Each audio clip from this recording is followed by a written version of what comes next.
Secures and Price for Thursday, March 19th, 2026, for a presentation of Bet365. Hockey fans, check out Bet365's 3-goal early payout. When your team goes up 3, you get paid. It's that simple. Download the app. Must be 18 plus. Please play responsibly. We're coming to you from the Pacific Toyota Dealer Studio here at the historic Wall Center. Visit shoptoyota.ca. Visit your local Pacific Toyota dealer today. I'm Matt. Blake Price, remote again today. And hitting switches and conducting things is the 4-time Juno Award winner, Mike Rogerson. Also a world log rolling champion and a 2-time provincial basketball champion. How are you? How's March break treating you? It's good. Yeah.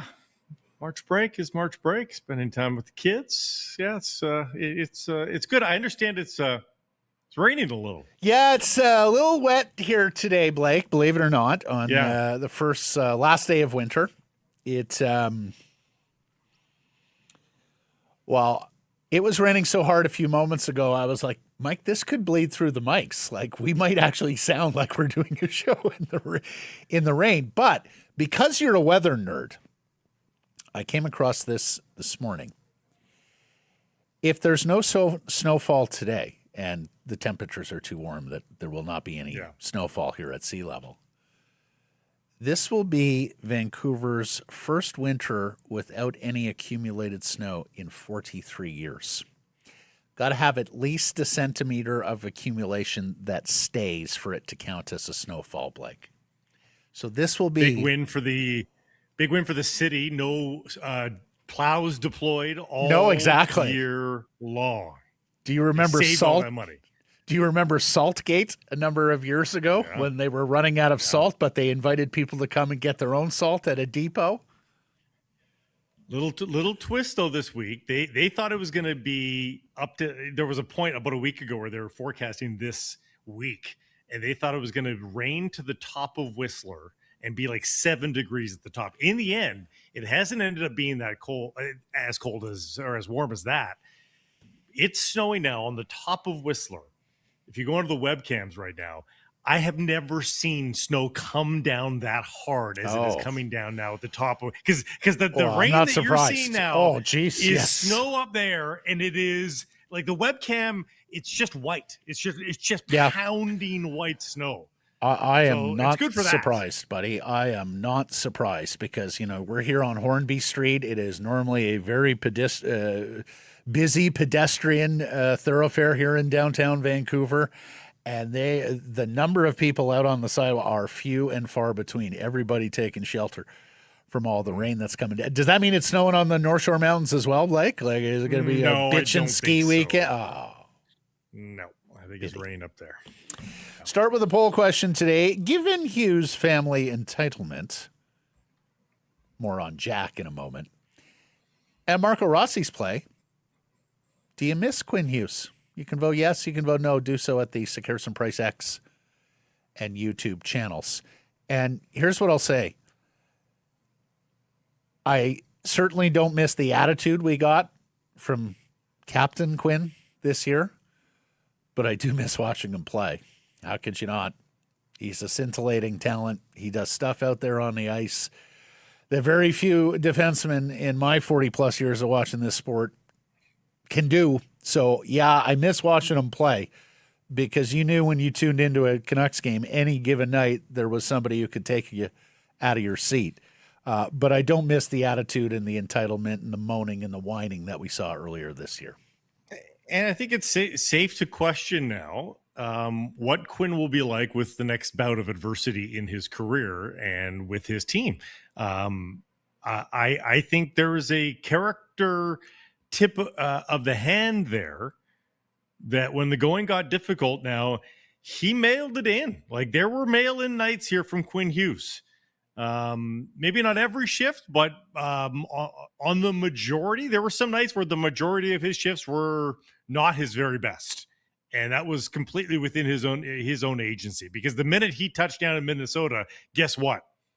He was electric. Yep. He was back to being the superstar that he is.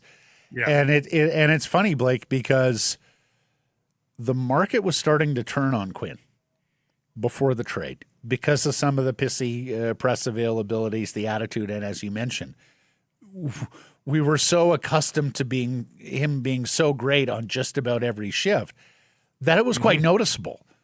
Those games that you're talking about, those shifts that you were talking about, where it was clear he was fed up with all this. And look, before anybody thinks we're piling on Quinn or the Hughes family too much, and I'm not going to pile on Quinn, I may pile on the Hughes family. The Canucks still failed Quinn Hughes more than Quinn Hughes failed the Vancouver Canucks. I mean, of that, there was no doubt.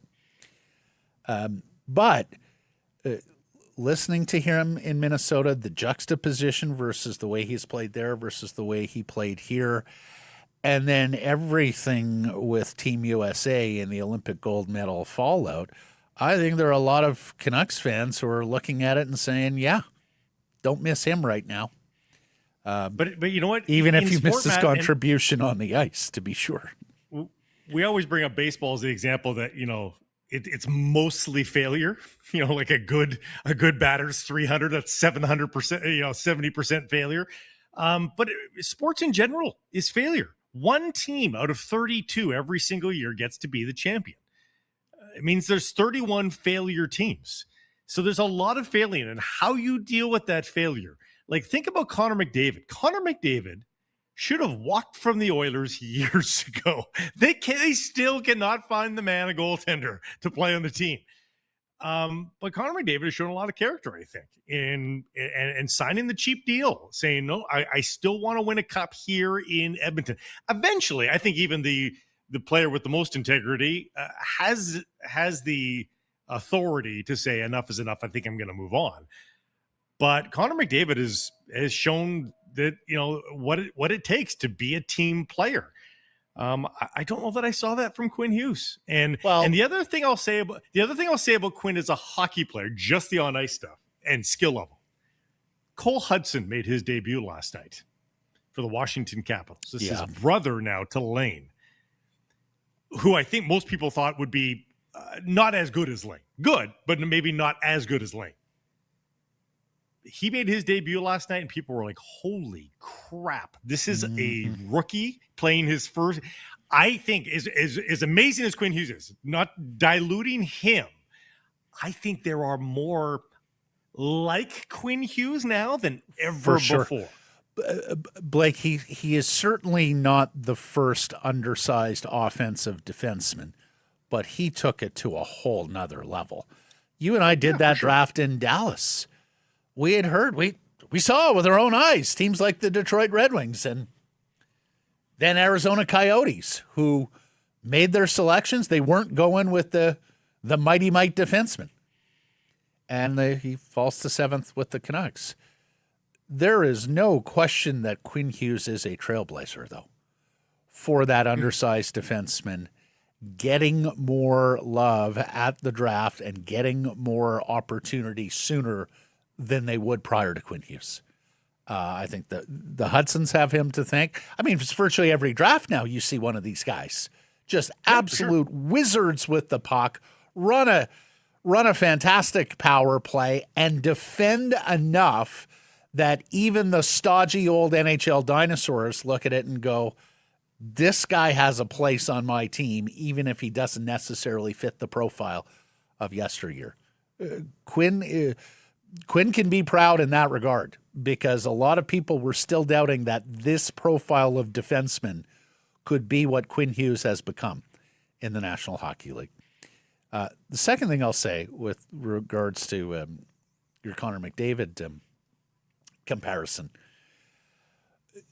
you do wonder, and we've talked about this in the past, you do wonder if the NHL is going to start going down NBA Boulevard with regards to star players who are getting impatient with their current team who aren't quite contender enough for them or knock the door and are not able to get it done, and forcing their way out of those markets. I think you can make a case. It's hard to win.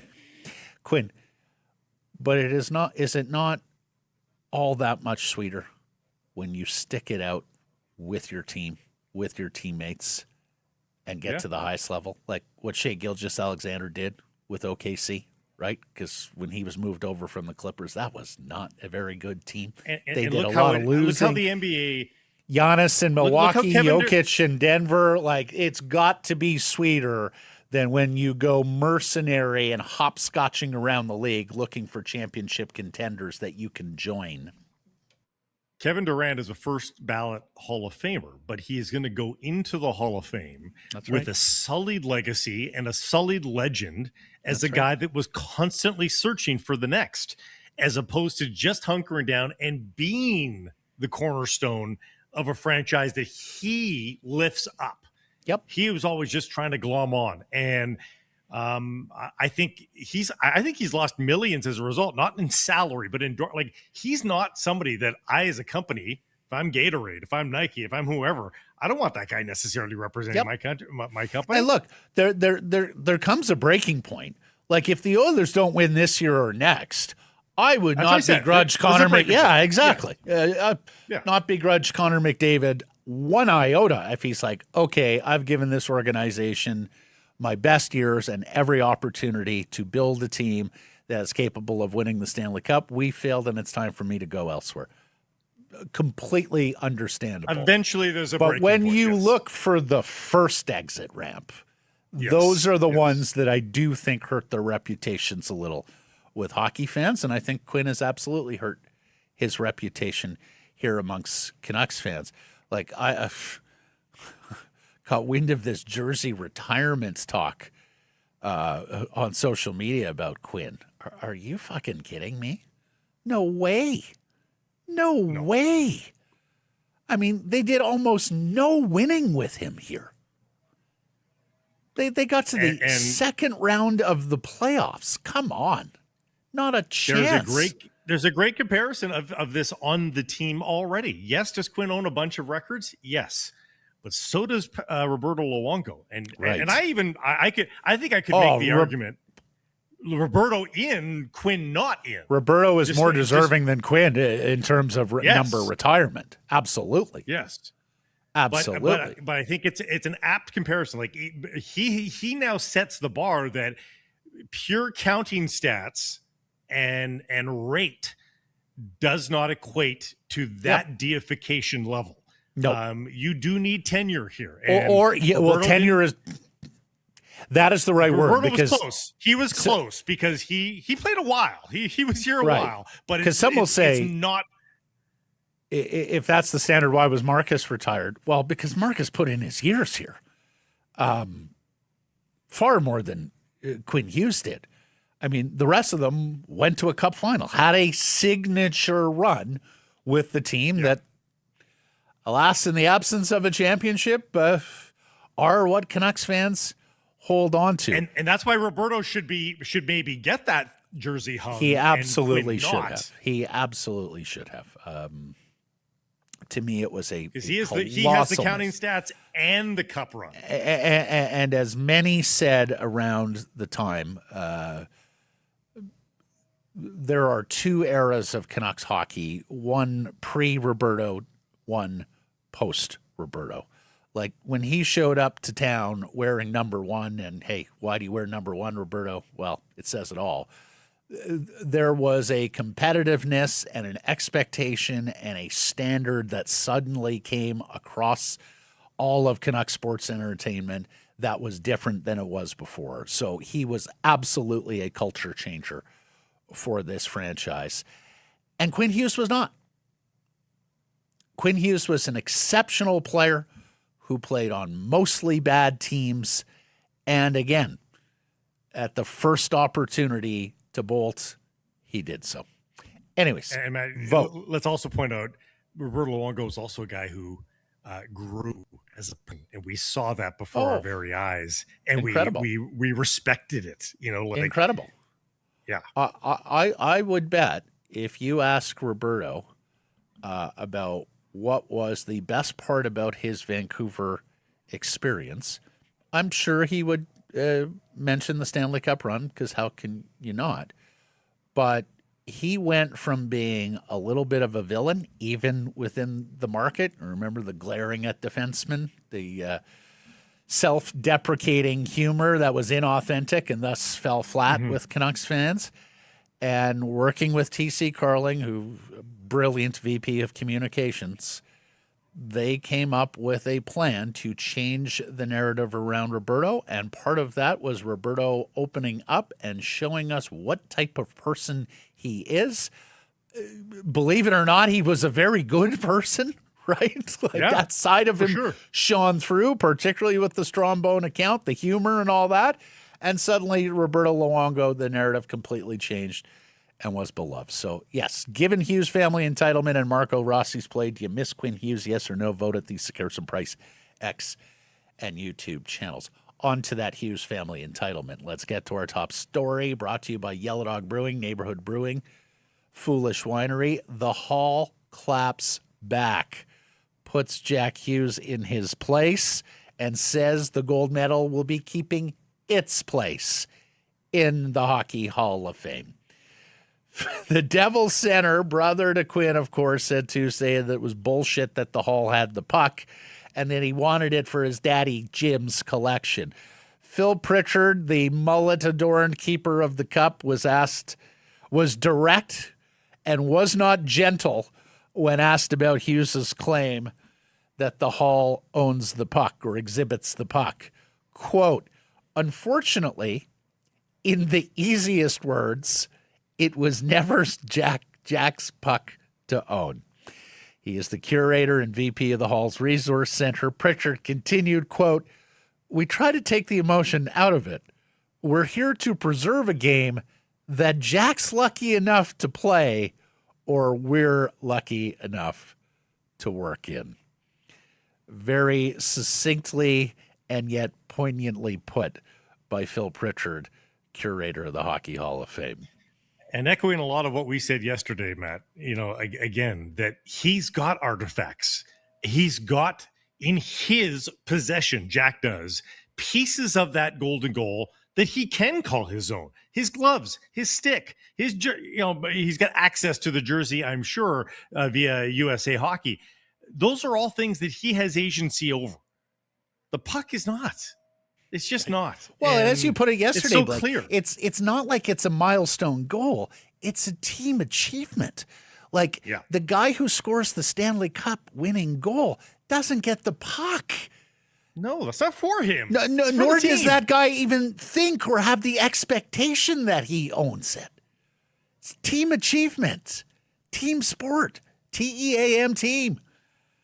I love this line from Tatiana of Canucks Twitter. "It was nice of them to put it in the easiest words so Brady Tkachuk could understand it too." Bravo, Tatiana. Oh, Brady Tkachuk. But Jack is further rebuked, and by the one and only Sidney Crosby, who knows a thing or two about winning Olympic gold medals and scoring golden goals. And Sidney does it in the nicest, most genteel Canadian way. Blake, I think you, me, and anyone else who's been watching Sidney's career probably could have scripted the answer, but it stands in stark juxtaposition to what Hughes said on Tuesday. Sidney yesterday, and I quote, "I didn't think about it that way, to be honest with you. I was just happy that I scored the goal. I was happy the puck was going to the Hall of Fame. I didn't think about it that way." Yep. Wasn't about him. Anyways, Jack is walking back some of his bullshit comment. Yesterday said, quote, "Obviously honored that the puck's there. It's like the most special place in hockey, so I'm honored that it's there. But obviously I think things were taken, crazy. That's the way I felt. And I didn't know where the puck was. So it is what it is." I don't even know what that sentence means. Well, it's just it's more damage control by a Hughes brother or a Hughes family member who understands, oh, that didn't really come off all that well now, did it? wondering why the big fuss was made. Well, it tells me that we're still not completely self-aware, Jack. As for the procedure in all of this, Pritchard spoke on that as well.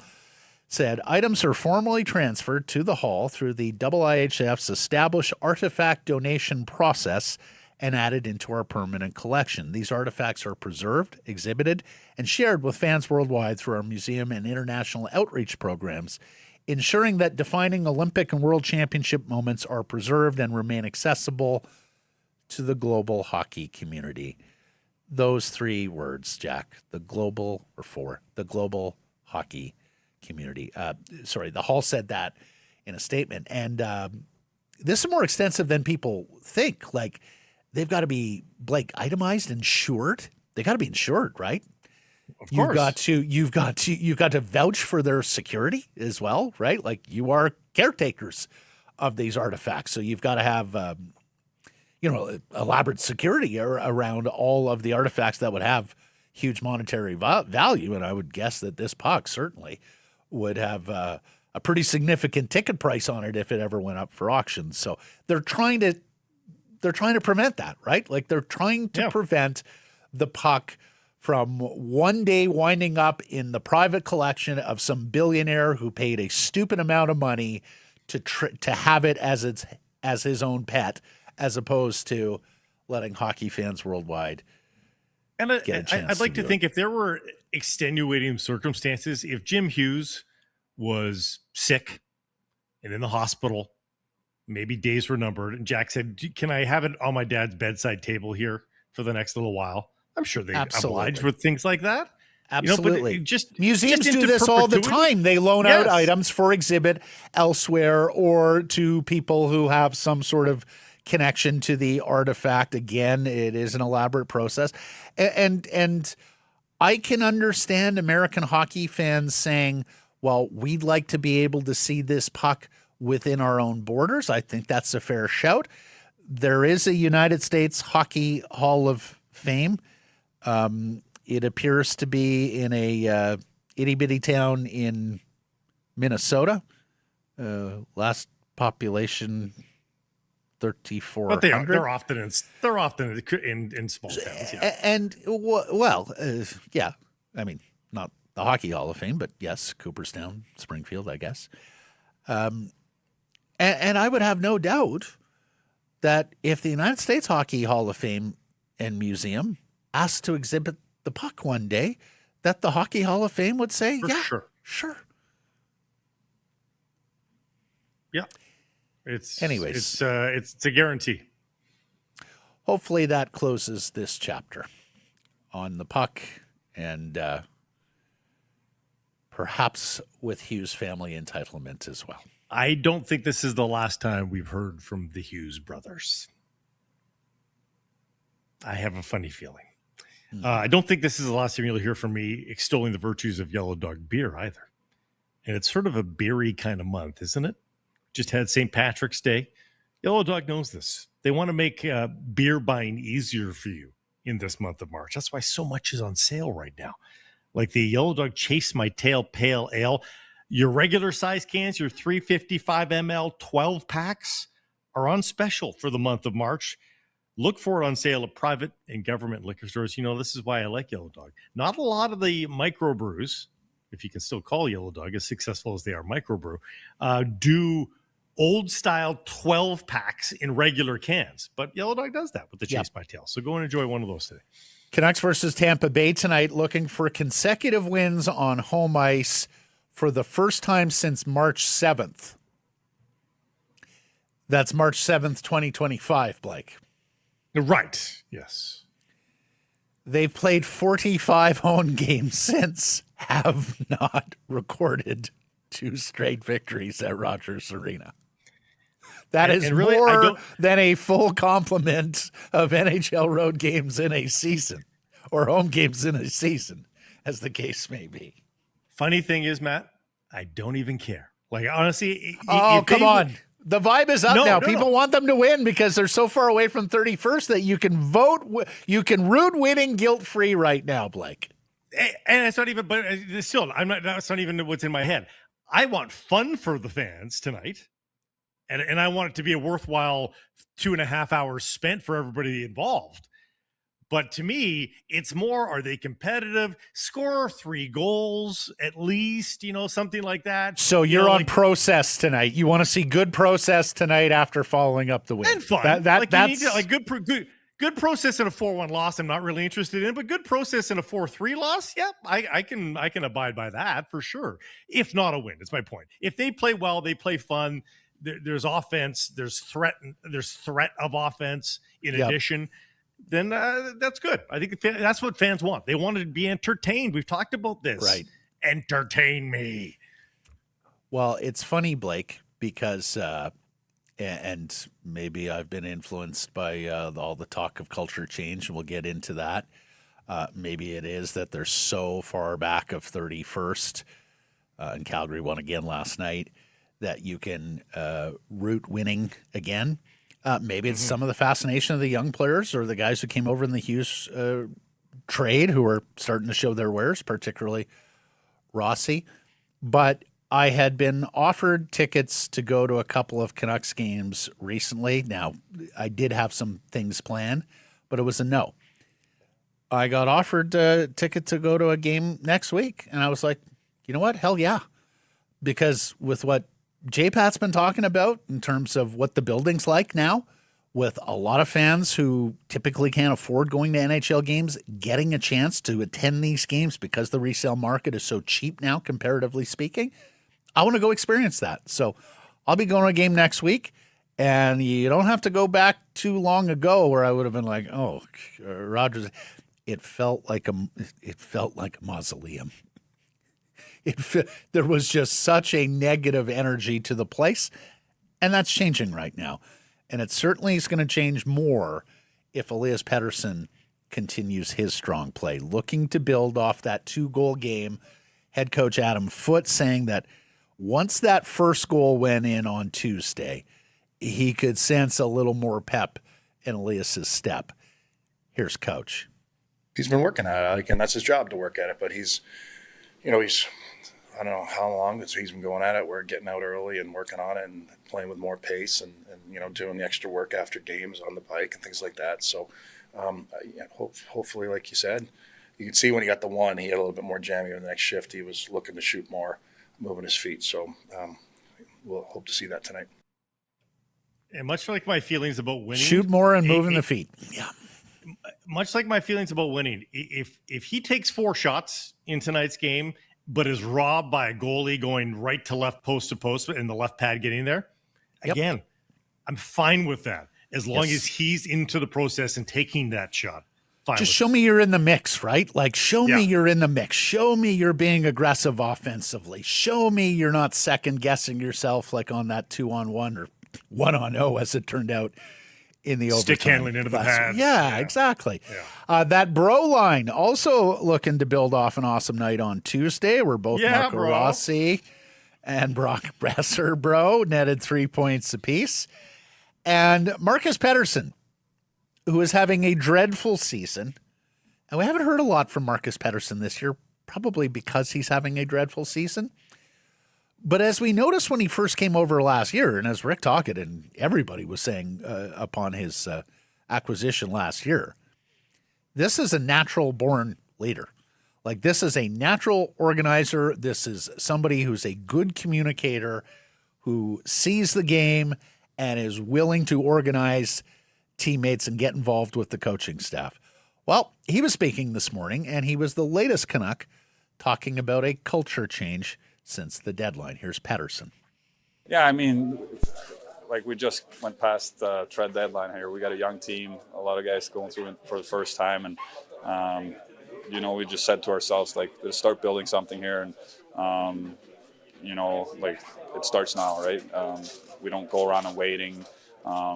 We work hard every day and we have fun working hard, right? It's supposed to be a fun game and not so threatening, maybe sometimes. So I think that's a big part, like the work ethic that we put in day in and day out. It starts there, I think. And Kevin Lankinen gets the start in goal tonight, Blake. And after, and we had brought that consecutive wins on home ice stat up some time ago. So I went and I researched that, and I was like, please tell me Kevin Lankinen has consecutive wins this year. He does. December 20th versus Boston, December 29th versus Seattle. So an opportunity for Kevin Lankinen to string back-to-back victories together. We had mentioned he was without a win in, what was it, seven appearances until he got that one on Tuesday. And so Lankinen gets the nod again because of his strong play, and sounds like looks like Kevin Lankinen could get a run of games here again, which we haven't seen a lot of to and froing with Tola Pila. Despite all that traction that we've talked about for some of the offensive lines, for Kevin Lankinen included, there is some traction now for the Tampa Bay Lightning. They had been in a really tough way, and they still only have 3 wins in their last 10 games. But Kucherov is having an unbelievable season, and they are still a plus 53 goal differential this season. If not for Buffalo's unbelievable run, they'd still be a first-place team probably in the Atlantic Division. So they might be getting them still at the right time. Who knows if that one win sort of awoken them a couple nights ago. I just don't know what Tampa's team is showing up, I guess is my point. And if it's the real Tampa team, then the Canucks are in trouble. If it's the Tampa team we've seen over the last couple of weeks, then there is a chance that the Canucks look pretty good here tonight. Well, and here's the other thing. I have seen Gavin McKenna compared to Nikita Kucherov. Mm-hmm. Now, I don't love that as a comparison because, as we've talked about with Cam Robinson and with others, Gavin McKenna still has a fair bit of work to do on his shot. And for me, while Nikita Kucherov is a assist merchant and a incredible setup man playmaker out there, Nikita Kucherov is also a deadly accurate shooter from mid-distance, right? Like we've talked about this before with Kucherov, that he scores goals from distance that very few players score now.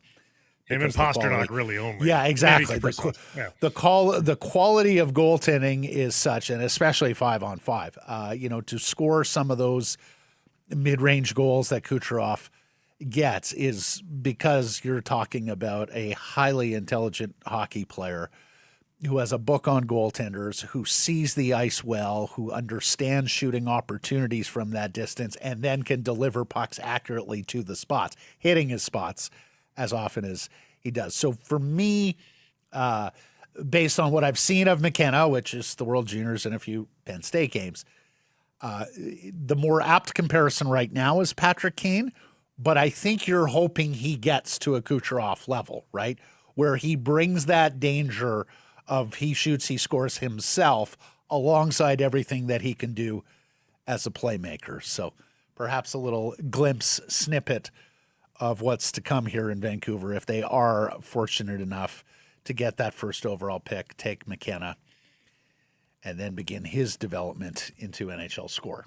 Yeah, he's not shoot first, so I'm more Mitch Marner-y for Gavin McKenna. But if he does start to develop that shot, then maybe he can get to some of the other guys. Kucherov is on 37 goals here on 62 games. I mean, he's already tied last year's total. No, I know. I mean, he's got a 44-goal season, for heaven's sakes, Kucherov. So, yeah, if McKenna gets even 3/4 of the way to Kucherov, that is a hell of an NHL player because that's a point per game player the way Nikita's taken it in the last few years, right? I mean, 4 straight years here, over 100 points, 6 in his career. Extraordinary player. A fiery general managers meeting yesterday in the National Hockey League, where Carolina's Eric Tulsky challenges Gary Bettman on headshots, and where the commissioner once again has to defend the NHL playoff format. First, let's get to the latter. Bettman has long been devoted to the divisional play in the first round without reseeding, and he spoke to it yesterday. asked if he's comfortable with the playoff format. More than comfortable. It gives us a sensational first round, probably the best playoff first round in any sport. We get more games and longer series as a result of the format, and you can always pick at certain situations in any given year and say, well, I'd like it to be different that year. But if you look at the body of work that our playoffs represent over time, what we have now works extraordinarily well. And you see Dom Lucian there on the tweet saying, extremely NHL to prioritize the first round and not better matchups farther down the line. Blake, we're going to have a good debate on this with Frank Corrado later in the program, so I don't want to fire all our bullets here. But there's logic on both sides. Like, I understand what Dom is saying, but I also understand what Bettman is saying, hey, at least we have a great first round. We say it every year. The Stanley Cup playoffs opening round is the best hockey you see and the best opening round in any playoff. Pick your sport. So I can understand why the commissioner is hesitant to distract from that, even if there is a fairer way to do it in terms of competitive integrity. And high point teams like this year, the example is Dallas and Minnesota facing each other in the first round. At least we get Dallas and Minnesota in the first round. You're not guaranteed of those marquee matchups when you seed it 1 through 8. To me, there's been far too many 5 and 6 game series in the second and third rounds. And if this would give us maybe the possibility of more competitive marquee matchups in the second and third rounds, when we get them in the first round, part of the novelty, and we've talked about this many in April, we are tickled by the volume as much as anything in the first round. It's March Madness, right? You're just like, oh my God, this is the hockey here, the hockey there. And people love the first round of March Madness too, for the same reason. It's volume. You don't care that it's 1v16 necessarily. You're still going to watch that game and you're going to bounce around to this one and that one. And it is more lopsided then. But then you move into the later rounds and it gets way more competitive and it gets more ramped up. And I think that's what the GMs, what we can talk about now without spoiling our great debate with Frankie coming up later, is just the fact that it is that fiery in that room, Matt. To me, that's the story. That these are everybody there has a vested interest in the National Hockey League, wants the league to look great, wants the league to do well. To me, it is unbelievable. I mean, it adds credibility to the debate we have with Frank in that even the guys that are running the damn league can't agree on this, and it's that fiery. To me, that's as much the story as anything is. There's no obvious right answer here if it's that divisive in the room. Yeah, and of course, the scenario that others are looking at this year is the Utah Mammoth may actually finish with more points than the Pacific Division leaders, so that I get.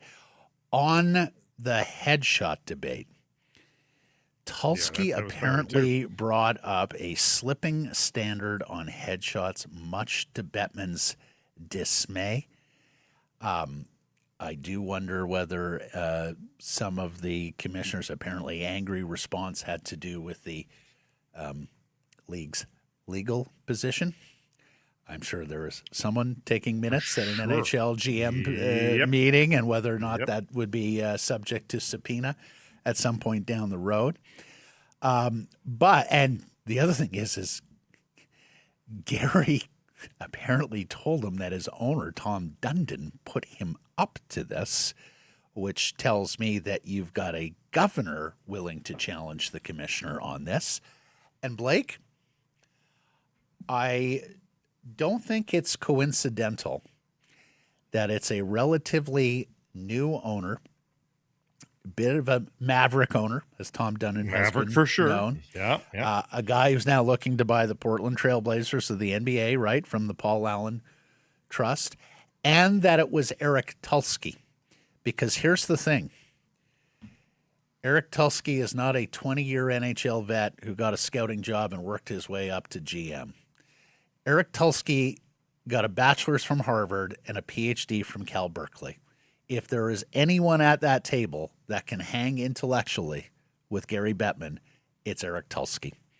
And I do wonder whether guys like Dundon and guys like Tulsky, and for someone who's been a Gary Bettman detractor, I hope it's a little more widespread amongst governors and GMs, feel like this commissioner is now vulnerable, given how long he's been on the job, Yes. given his age, and that it's now time for some new thinking and not to be as rooted in dogma as the National Hockey League has been, particularly with this commissioner and deputy commissioner. Well, maybe I'm reading too much into it, Blake, but when I first heard it was a GM yesterday, I went, ooh, that's interesting. And then when I heard it was Tulski and that Gary was pinning the tail on Dundon being the root of it, I went, I wonder if all is well in NHL governance these days. It also doesn't have to be conscious, Matt. In some cases, I think it might be almost subconscious, but deep in Eric Tulski's mind, and certainly in Tom Dundon's mind, it might be,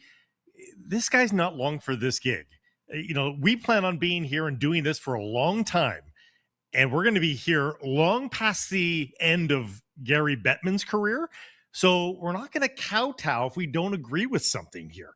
This guy's going to be gone in 1 to 4 years. Gary Bettman is done, and we're going to be left with this league. So why not state your case now? And Blake, it's irregular because Gary has ruled these meetings with iron fists. I mean, he rules the governor's meeting with an iron fist. We're technically surrounded by his 32 bosses, let alone their deputies, their GMs. I mean, they're beneath his authority, right? So to me, there was something interesting there that this came from the Carolina Hurricanes and that it came from Eric Tulski, whether they like sense a second-term U.S. president near the end of their term. Exactly. Like I'm not playing. Exactly. Like I'm not playing ball by the rules that you've had in place here all these years. I don't.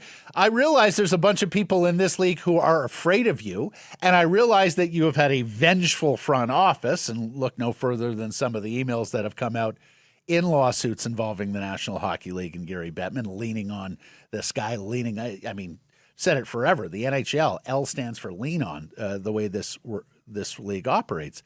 But I do wonder whether there are seeds of discontent, and also, Blake, what we've been talking about since the gold medal games plural, and of course heated rivalry.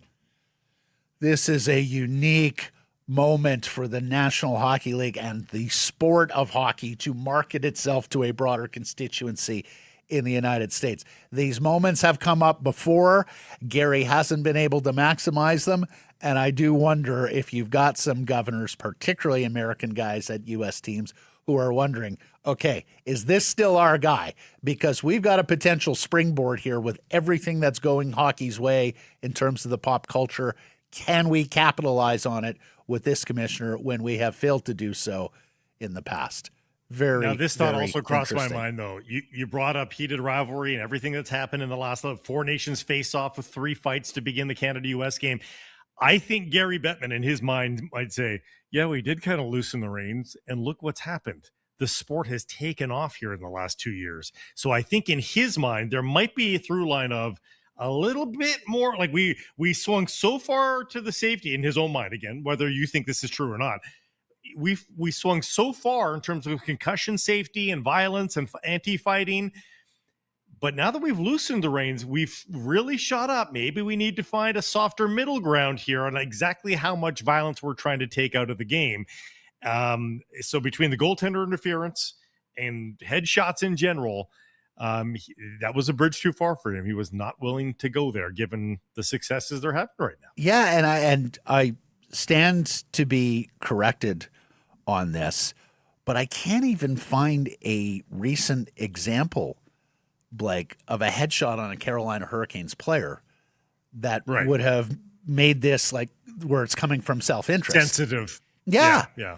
Like I could understand if their best player was taken out with a headshot last week. And again, I stand to be corrected on this. I saw the goaltender Kochetkov took a headshot a year or so ago, but yeah, I did not find a recent example of why Dundon and Tulski might have been pissed off about Put headshots. Knees and nose, but I think Bussy got run in the last 5 weeks too. So that's the goaltender part of it, perhaps, but otherwise, I don't know. Awards and accolades season in college hockey, where Gavin McKenna is named a top 10 finalist for the Hobey Baker, given to the most outstanding player in college hockey. He won the Big Ten scoring championship. He was Big Ten Freshman of the Year, He was a unanimous selection on the all-freshman team. He did not make the conference all-star first team. He was second team All-Big Ten. The first team forwards were T.J. Hughes of Michigan, this college free agent that everybody is drooling over. Porter Martone, the big power forward, first-round pick of the Philadelphia Flyers.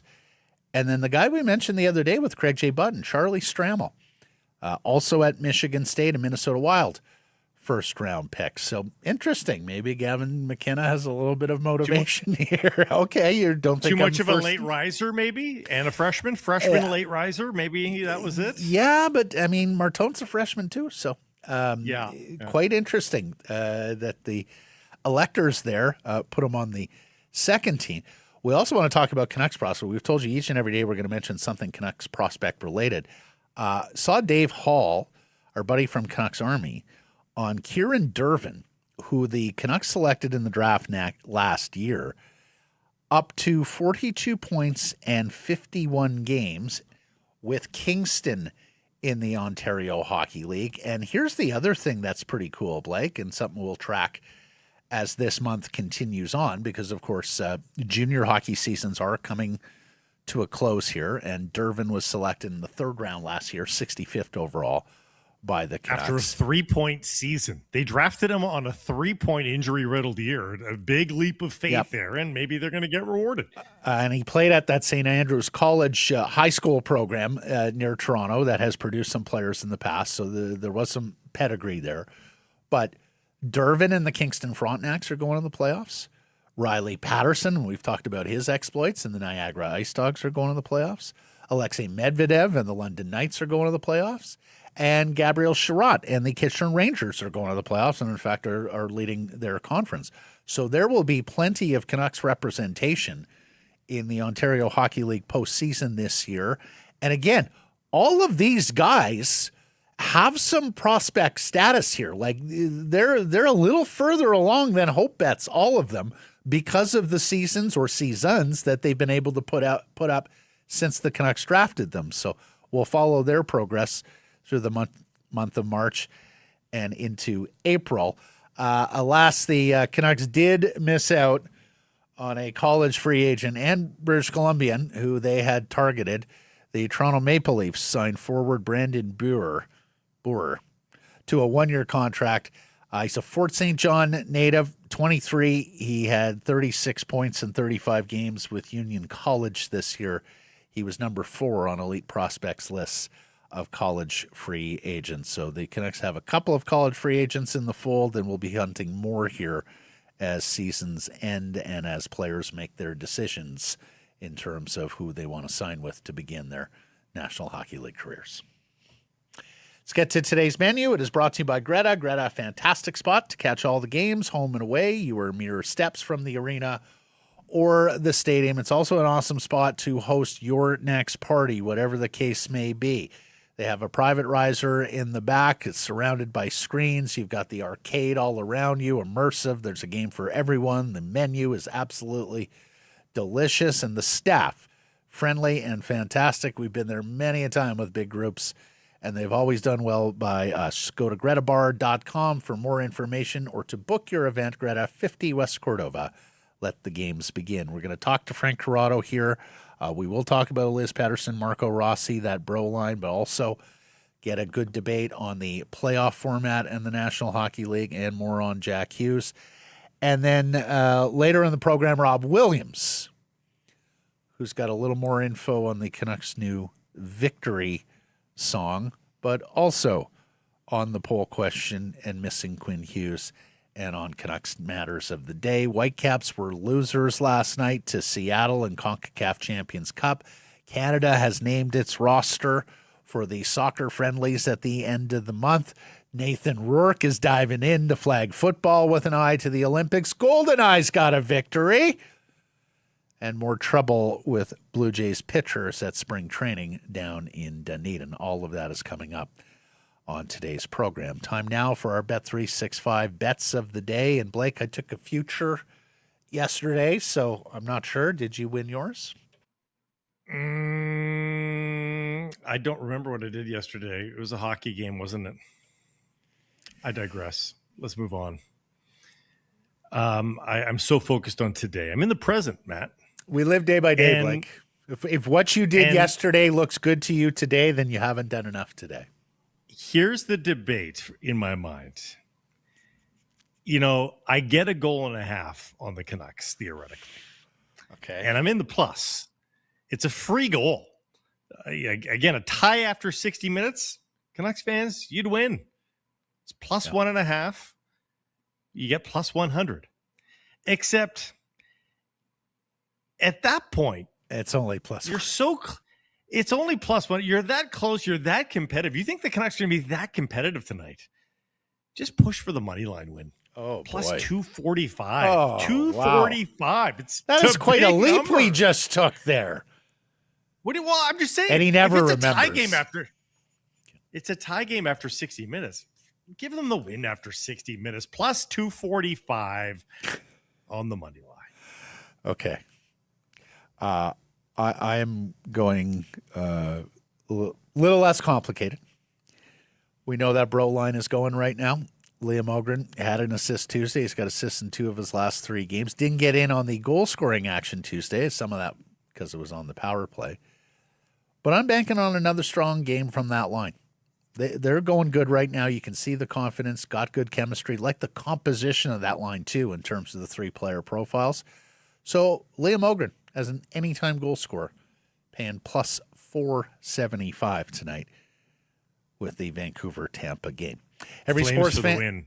Flames for the win. That's what I had. They won 2-1. Good. Every sports fan will tell you that not all games are created equal. Sometimes the excitement just isn't there. Sometimes you get it done. It happens. But at Bet365, boring games are a thing of the past. Now, there's always a reason to tune in, even if the score isn't one of them. And while they can't make every game exciting, they can help fans get excited about every game. Bet365. Download the app today. Must be 19 or older. Please play responsibly. Frank Corrado is next.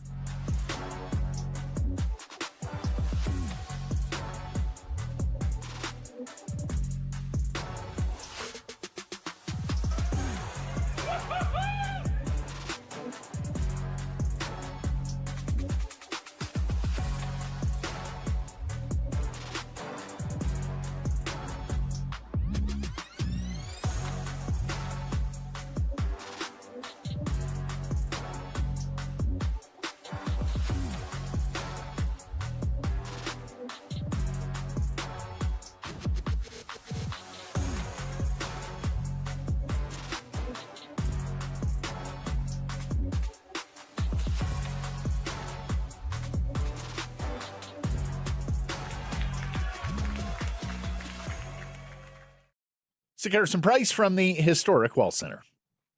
Red Tag Days. It is famous, world famous. Red Tag Day deals are on now at your Pacific Toyota dealers, and that means you can get behind the wheel of the brand new 2026 Toyota Prius plug-in hybrid at a crazy price. Go check it out right now, shoptoyota.ca. This is a hybrid vehicle that, for all intents and purposes, just a full-on electric vehicle. The gas is there if you need it for road trips, long hauls, you have a really busy day. But 72 kilometers of range when you wake up every single morning by just plugging it into a household outlet sounds pretty darn good to me when you look at those gas prices these days. Go check it out. Take one for a test drive. You're going to fall in love. This is going to restore your joy of driving again. ShopToyota.ca. Red Tag Days are on March through May. Yeah, I was going to say, speaking of crazy prices, in a different context, have you driven past a gas station recently? Dear God. Yes. It looks like it's the debt clock the way it's going. Here's Frank Corrado, former Vancouver Canuck TSN hockey analyst. How you doing, Frank? Well, to pile on to that, I had to fly to Ottawa this morning, and I realized, first of all, that I didn't move my car into the driveway last night, so I'd parked on the street all night. So I was like, hey, avoided a ticket. Great start to the day. Then I got in and I realized I had 60 kilometers to empty. So I said, I got to get gas. And luckily for me, there's a gas station right at the intersection where my house is. So I drive right by it. as I'm pulling up to it, I see 172. And I'm like, 172? That's a deal. Go, That's a deal. Yes. That's a deal. How about 202, buddy? I paid 202 the other day here in British Columbia. I said to myself, I go, all the money I just saved in not getting a ticket, I'm just pumping it into my gas tank right now. So anyways, that was my morning. Hell, at 172, I would drive to Ottawa. You're only 3.5, 4 hours away if you pedal to the metal, especially to the rink. Honey, let's go on a road trip. Gas is only $1.85. Did you see our boy Elias the other night scoring all those goals and power play goals and shooting the puck from the spot that we've been asking him to shoot the puck from for 2 years? It was 2021 again. I saw that one-timer go in and I was like, wow, are they showing a replay? Like, is this like an old game? But it wasn't. Good for him. Honestly, like, wasn't that part of what made Elias Pettersson such a dangerous threat? Like, of course, he was going to shake and bake you. Like, he was going to pass something through your legs and maybe spin off you. But, like, the one time, he had such an underrated one-timer on that off wing on the power play that, like, we always talked about, rightfully so, Ovi, Stamkos, Draisaitl, like, guys with the big one-timers. His was, like, sneakily good, and he was willing to use it. And for a long time, he wasn't. So I think, like, for the individual player, it's nice to see it go in like that. Like, I think it brings back the old, like, the rush of feelings that you would get when you were doing that quite often. It's a nice feeling for him. And think about the body type of all those guys you mentioned, and the skinny Elias Pettersson was in that group. Like, that's what made it a marvel too, right? This was a guy that didn't crest 200 pounds like those other guys you were talking about, and he still had that amazing one-timer and wrist shot too. Bombing pucks, right? And the score bug.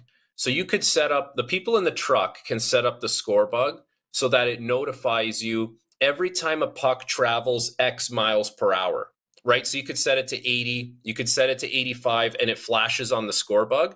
Like, Evan Bouchard does it all the time where it's like, that was clocked in at 92, right? And you notice it.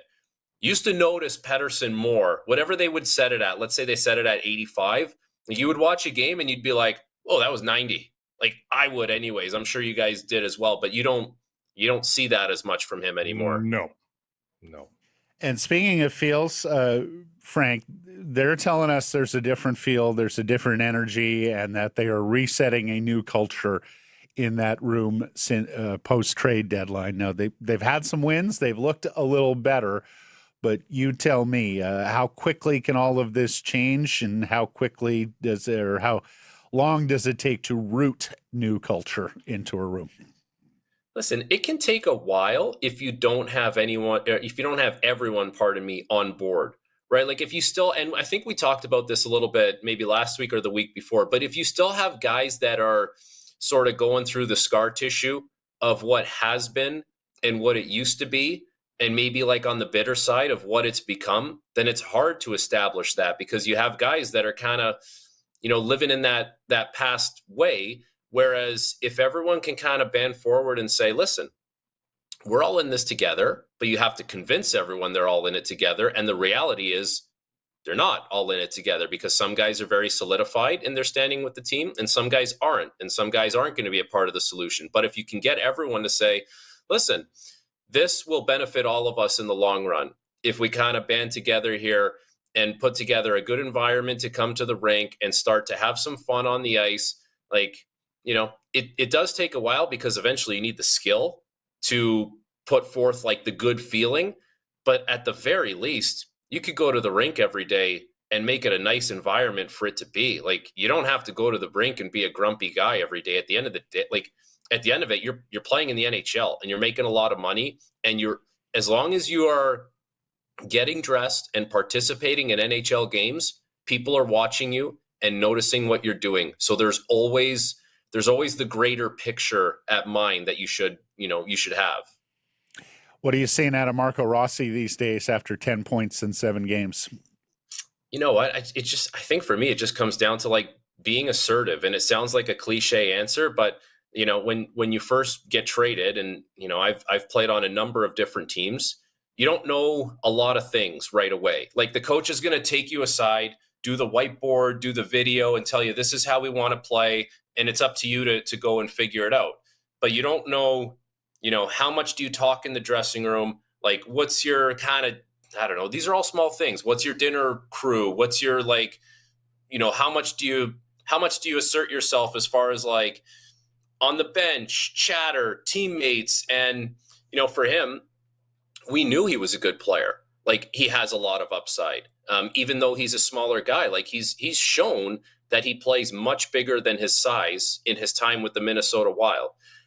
So I think it's just a matter of, like, environment being better, no pressure on the team. It doesn't feel like there's this, like, black cloud anymore following the Canucks, even though they're last place in the NHL.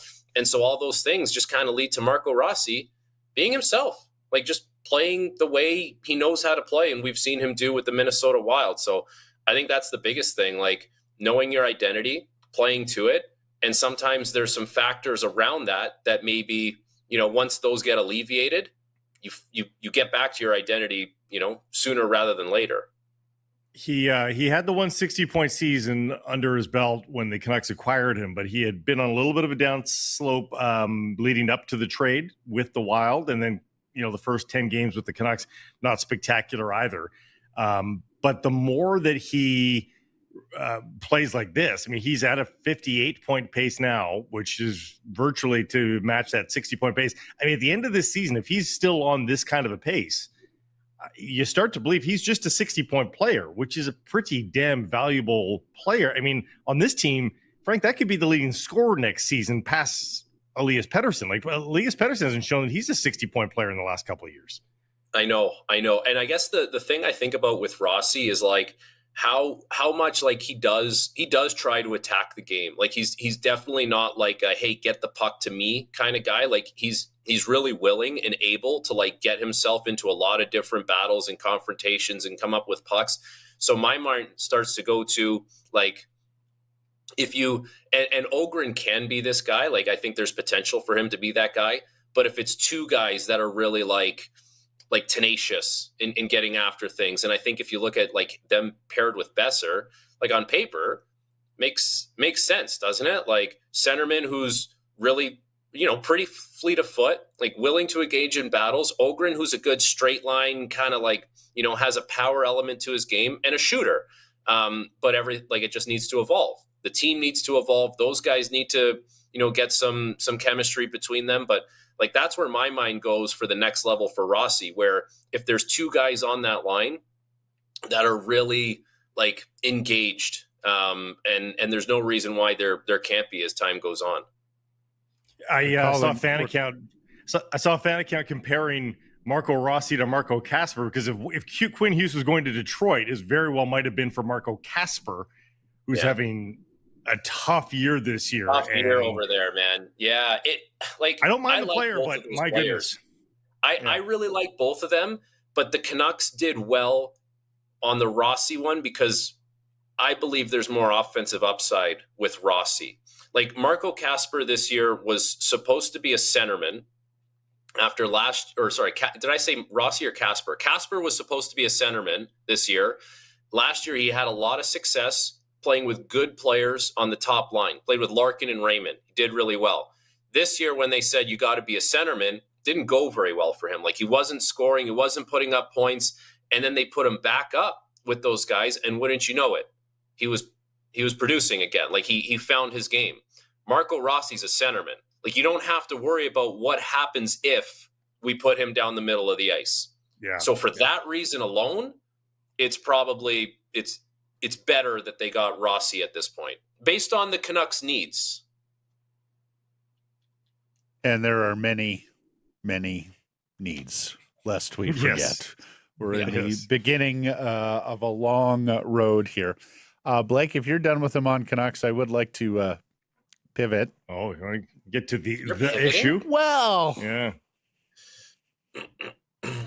I mean, Frank Corrado was a teammate of Sidney Crosby's. And Frank, were you at all surprised by what Sidney Crosby had to say about his golden puck yesterday, and especially in the context of what Jack Hughes had to say about his golden puck? No, I was not surprised. And It's so funny when you say like I was his teammate, because I played 7 games for the Penguins. I was on roster for probably that year I was there, probably like 3.5, 4 months, maybe, like combined. So I ended up like, I had meals with him, like walked to the arena, like did work after practice.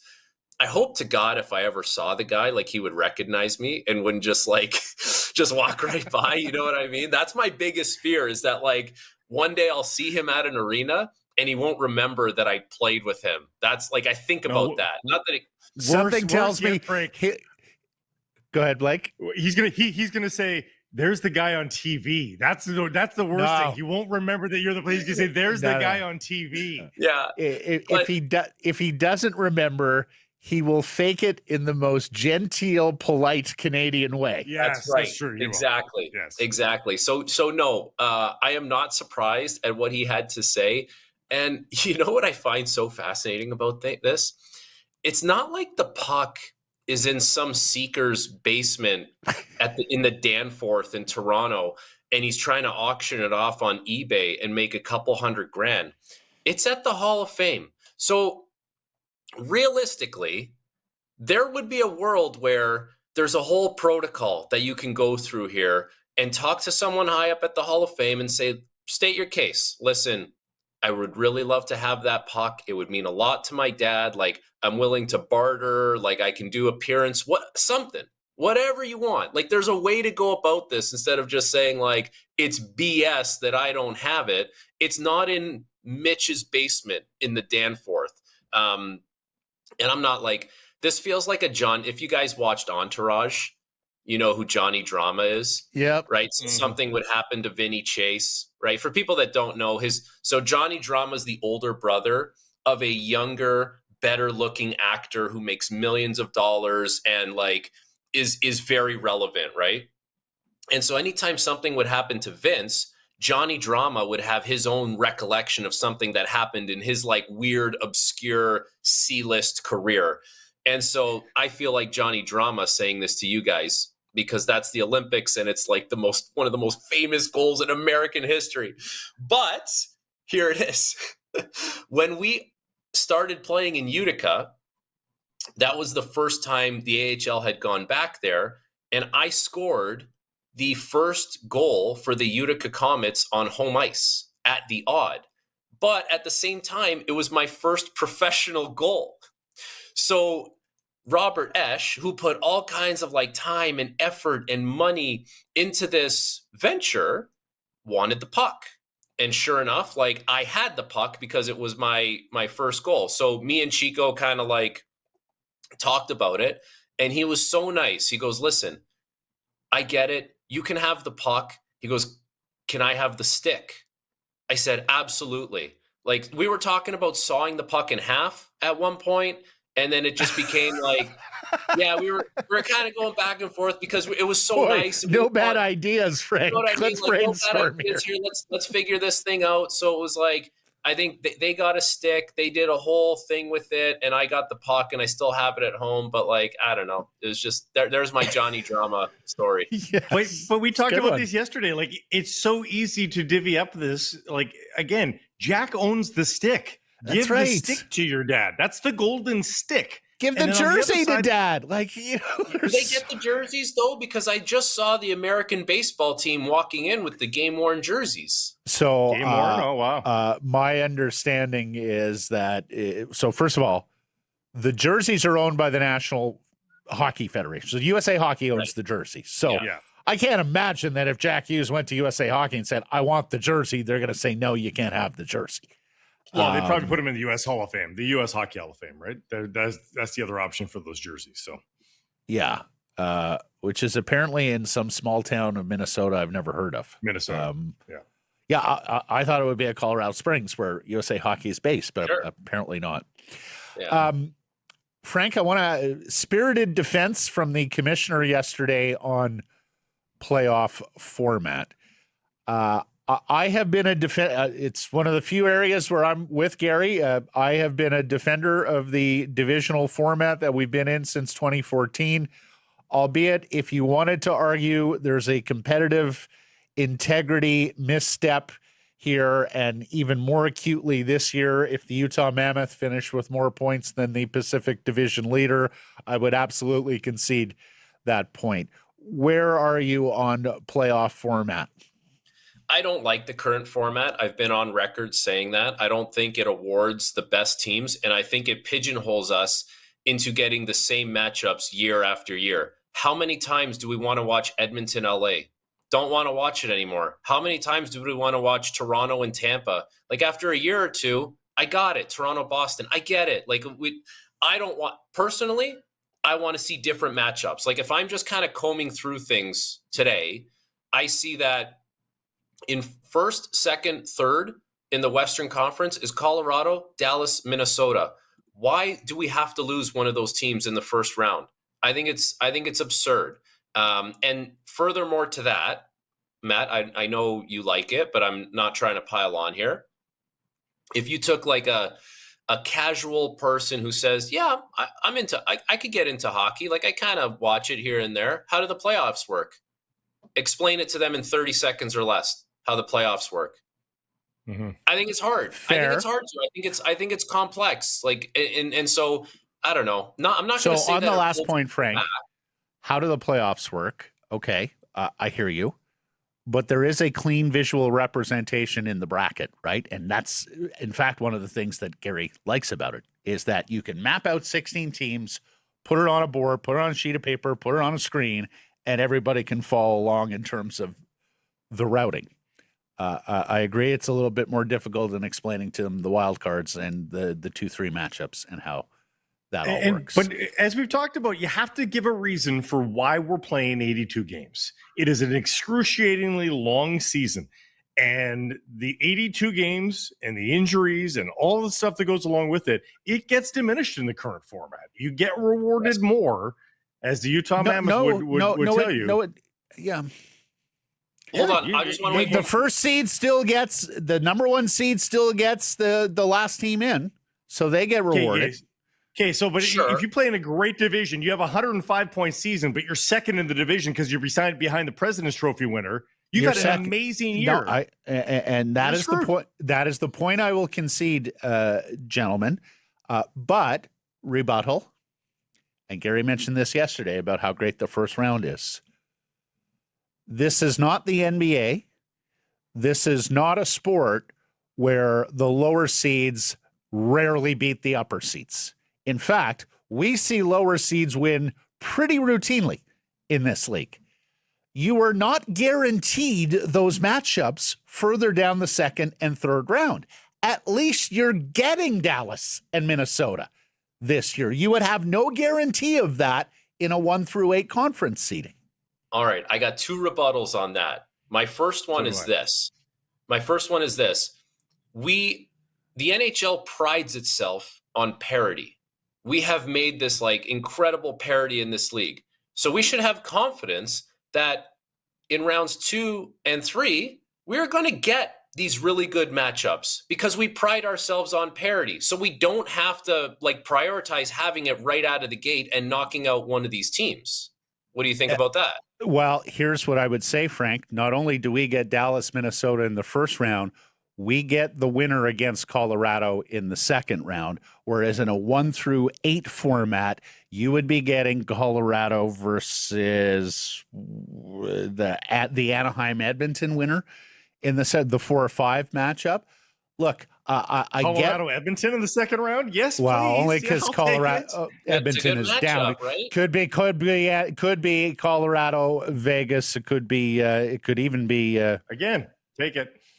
Okay, I think what's fascinating, like if I look at the Eastern Conference right now, okay, I'm fascinated by the fact that like I get Carolina, Detroit, Metro Atlantic.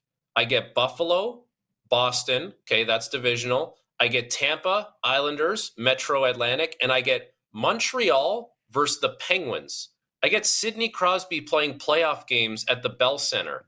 I don't know. Like, I know it's a little bit of like rolling the dice and seeing what happens, but my point is we can still get incredible matchups even though we're not force-feeding them because of the divisional alignment. But here's what you don't get as readily, Frank, rivalries. And for me, this sport lives on rivalries. And that may be my personal history with it, because I was in Calgary during the Battle of Alberta. We were a Montreal family, certainly remember the Battle of Quebec, plus some of the other great rivalries that took hold in the old divisional playoff format that we had before going back to this format, which is kind of a hybrid since 2014. Vancouver's greatest rival of the last 25 years was out of division in Chicago. Right. But Blake, give me another example of an out of division rivalry in the Stanley Cup playoffs in that format. The only reason that Chicago-Vancouver got the heat it got was because they played 3 consecutive years in the Stanley Cup playoffs. And this format should allow for those sorts of consecutive meetings more than the old format. I know Frank is telling me he doesn't want to see Edmonton, LA, or Tampa Bay, Toronto again. But the fact of the matter is, if the Kings or Leafs were actually competitive in those series, those would be robust and teaming rivalries that we would all want to see a third, fourth, however many times. So this does lend itself to cultivating rivalries better than the old format. Can we agree on that, gentlemen? I think once you're in the game, I think once you're into game 2 or 3 of a series, the rivalry's built. Like you got an immediate rival. 2 games into this, really? Yes, like it could be over. I think Matt. I think it's like overexposure. I think when we get it like 2, 3, sometimes 4 years in a row, I think it's overcooked. Like we're trying to force a rivalry. It just might not be there. That's I can't buy into that as much as we do. So when you say the rivalry may not be there, it may not be there for those of us as third parties, national audience looking in.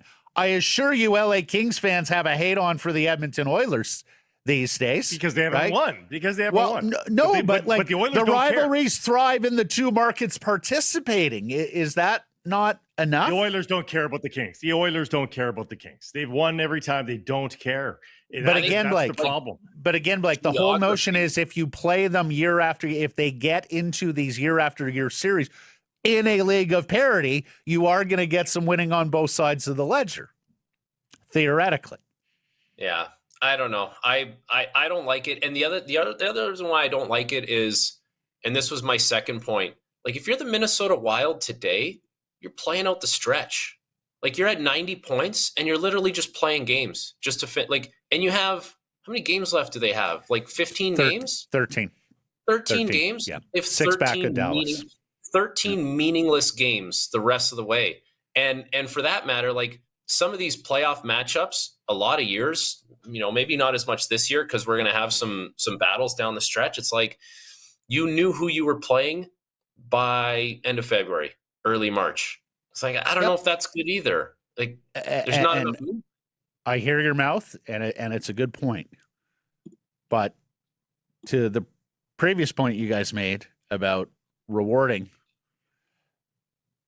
teams that are playing well, yeah, you can say Minnesota's locked into position, has nothing to play for over the next 13 games. Also means they can manage their stars' minutes and make sure they're as fresh as possible for that first-round heavyweight tilt against Dallas, right? And Stars can do the same, although the Stars are still fighting with Colorado for first place. So, yeah.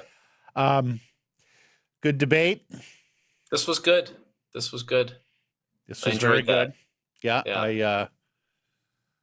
I don't. By the way, we're not going to see 1 to 8. Like Blake and I can yell and scream about it all we want. We're just not going to see it because if that's what the league wants to do, that's what they're going to do. One more. We talk about the first round and how great it is. You can't watch all the games at the same time. They're all happening. How much can you really like divide your attention and your focus with all these barn burner games that we're talking about? You're like, I heard it was great. I was watching the Canucks play. I don't know. Which is why I would be for staggering start times a little more. But also that's got benefits too, Frank, because if one game's a dud, you flip over and you're invested in the other. Anyways. We could talk about this, and we could. And I'm sure they do. I'm sure they talk about it all the time, but this is where we're at. And you got to explain it to your casual fan that this is how it works. Matt always agrees with Gary. He just loves him. Oh, yeah. No, but he loves Gary. Sycophant, really. Thank you. Till next week, Frank. All right. See you, boys. So Garrison Price from the historic Wall Center. And this segment, a presentation of Pizza's new Volcano Dipper. And if I said pizza and Volcano Dipper, you can probably put two and two together here. You've got creamy garlic sauce, Pizza's famous creamy garlic sauce, right in the middle of your pizza pie. Great for crusts. Hey, you want to put the whole slice in there, you can feel free. It's your volcano. You can do whatever you want with it. There is no legislation on how it's used. Go check it out now. It is the perfect dip for creamy garlic lovers, only at Pizza. Here's Rob Williams, the national sports editor of the Daily Hive. Rob, the hockey guy on Twitter, who joins us from the office today at the Daily Hive. How are you, bud? Good. I'm in. It's a busy day at the office today. I got pushed out of the regular meeting rooms. I'm in some, I don't know, there's like boxes and stuff in this little closet. Storage closet. He joins us from a storage closet at the Daily Hive World. It's got carpet here. Great acoustics. Mm-hmm. Nobody said, hey, Rob's got a Sekeres Price hit. We need to give him prime real estate. It was more like, yeah, give him the closet. That's the order of business. I tell people around here how important I am all the time, but they don't seem to listen. Yeah. So, all right. Well, no. I'll send Carm a note. And yes, you're right. The acoustics are fabulous. I mean, I'm no expert, but Mike, like, are you getting an Abbey Road vibe? Oh, no, from yes. this? Yeah, so am I. Early John Abbey Lennon Road, vocals. yes. Rob, getting a little spicy on our poll question today. Given Hughes' family entitlement and Marco Rossi's play, do you miss Quinn? The shine is coming off the Hughes family a little bit here, though. They were kind of the golden boys that kind of like just the likable, hockey obsessed family. And now, you know, the way Quinn left, and seeing Jack talk about the golden goal puck, which is a story, by the way, I'm obsessed with right now. Like it's getting Sid's reaction to it as well was just like the cherry on top. So love that. No, of course, but look, it would be great if Quinn Hughes was still a Vancouver Canuck. It doesn't mean they'll necessarily lose this trade, though. I think it's going to be tough to win the trade, but you know, you're going to need all those pieces. Zeev Buium, I think, still the key to the deal. But Marco Rossi is another big piece. And I've really liked the way he played. I thought the play I don't know if it got a lot of attention, but the play he made on Pettersson's first goal, where he just does this little shoulder fake, and it completely got the opposing winger to bite and opened up a seam right to Petey, where he could just kind of cut the corner and pass it over to him. That goal doesn't happen without that little subtle move. A 60-point centerman is worth something, obviously, as is a top one defenseman.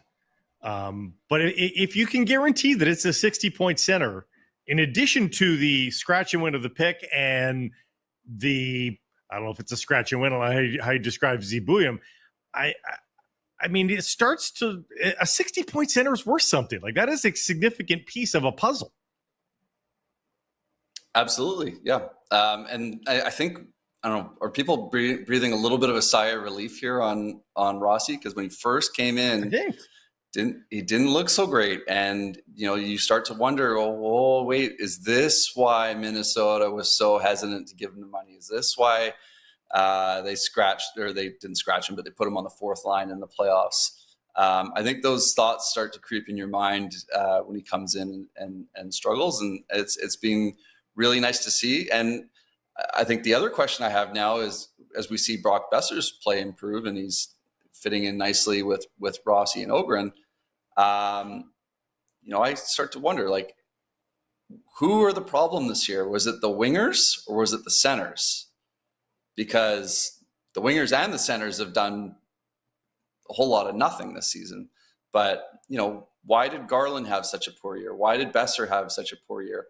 Is it because Pettersson was just inept offensively and they had nothing beyond that? I mean, that's one theory. The other theory is Pettersson didn't do anything because he has no wingers.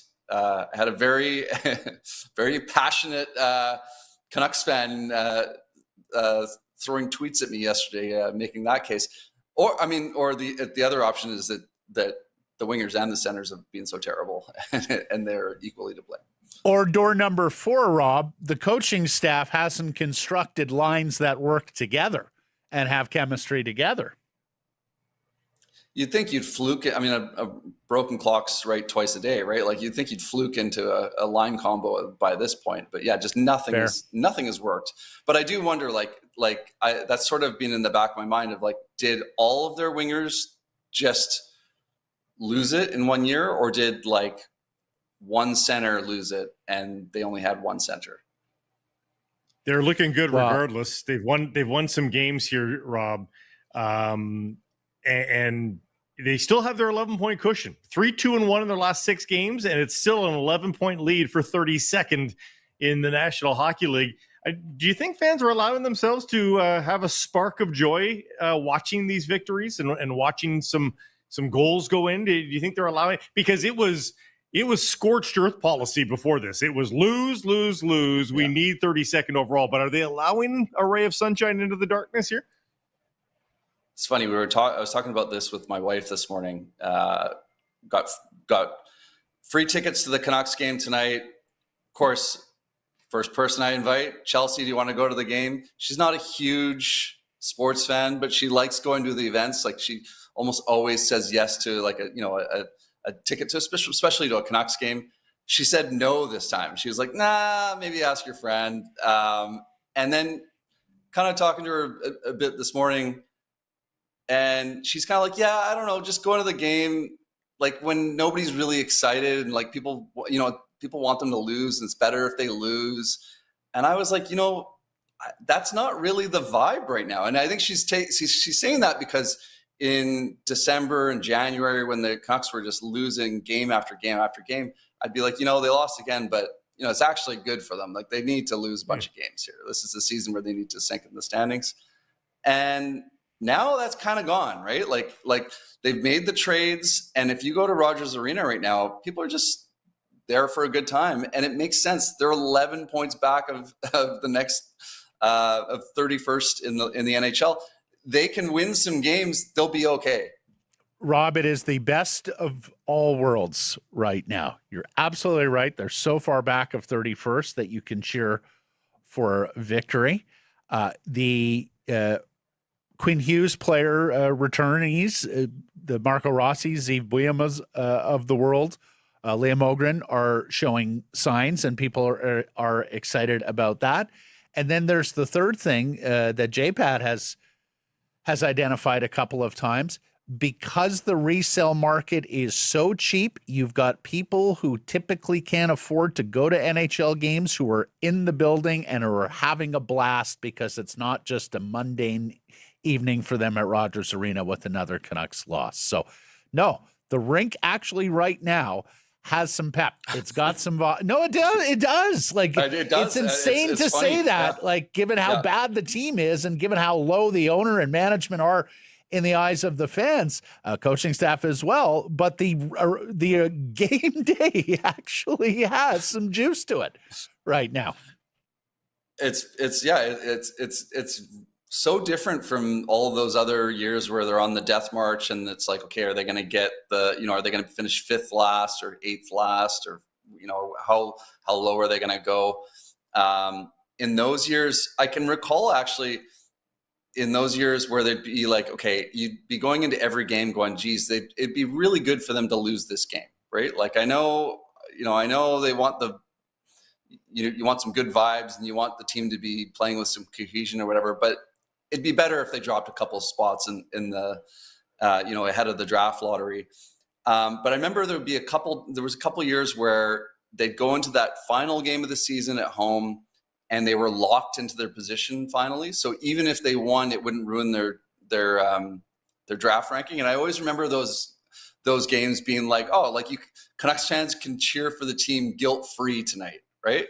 And I feel like that's kind of where we're at now because they're so far away from Calgary and from all the other teams that you can cheer for them guilt-free. You can you know, how many times did you guys have the talk of the tankus and the I forget what the other opposing view was.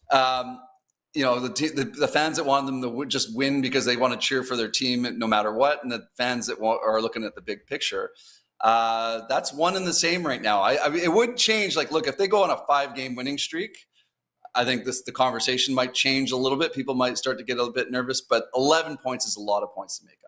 It was draftists versus joy merchants. That's what it was. I think we just called them fans, actually. I'm not sure there was an alter ego to Tankus, but there were a lot of Tankus for a lot of years.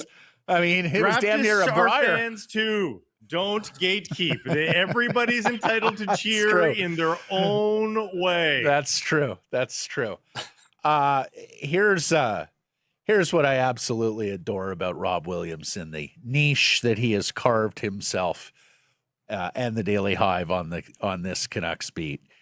Blake, there was an episode this week where Rob Williams is so the master of the offbeat story on the Canucks that he didn't have to go searching for the answer.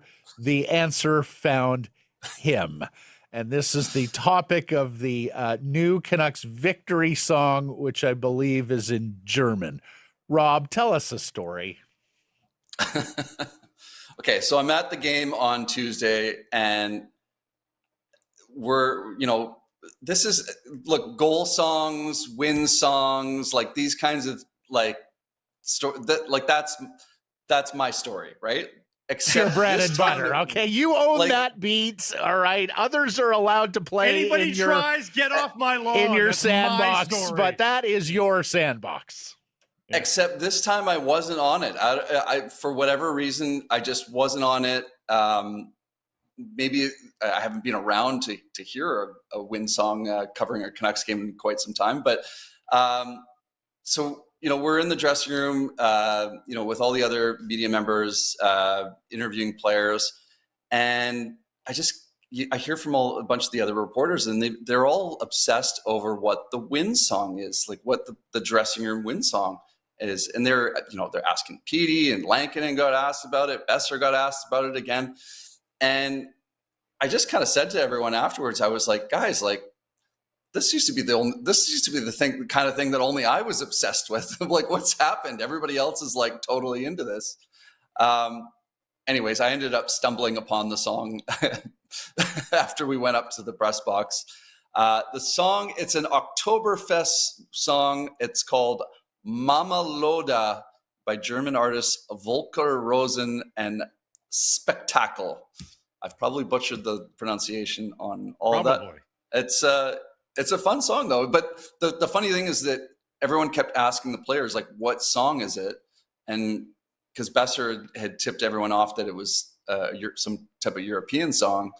So I think everyone assumed, okay, one of the European guys brought this into the team. Like, is it when Lankin was there, it was like, is it a Finnish song? Like, no. And then nobody could say what it was.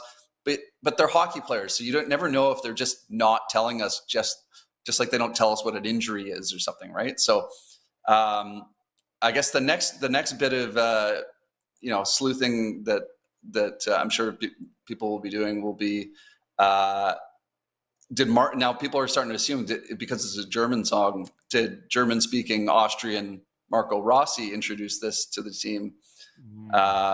He doesn't strike me as the guy that will like take over the DJ duties at all, but we'll have to wait. Well, it's a good shout. Legacy? No, I don't think so. Although he's a Boston Bruin now. Yeah. I think it has to tie to Rossi because Mama Lauda is a reference to the mother of the former world champion F1 driver and Austrian, the late Niki Lauda. And as Rob's Crackerjack story notes, the first line translates into what is the name of Niki Lauda's mother. So I'm going to guess it's Rossi, Rob, and I think we're going to need a follow-up with Marco after the game tonight, particularly if they win, to get the story here. Inquiry because, hey, I'll get Trevor Beggs on it, guys. Yeah, that's right. Trevor Beggs. This is the priority story here tonight, Trevor. because as Blake and Mike know, I'm going through a bit of a midlife crisis here where I'm doing a fairly extensive exploration of EDM and particularly European EDM. So disturbing. And yet I have not yet come across these German DJs, Almklausi and Spektakel, just yet, although I'm sure they do fine work, and I may do some digging in their catalogs a little later today. So long as they're approachable EDM. I need approachable EDM. This segment has been a spectacle. Still a novice. Indeed it has. It always is with Rob Williams, the Daily Hive.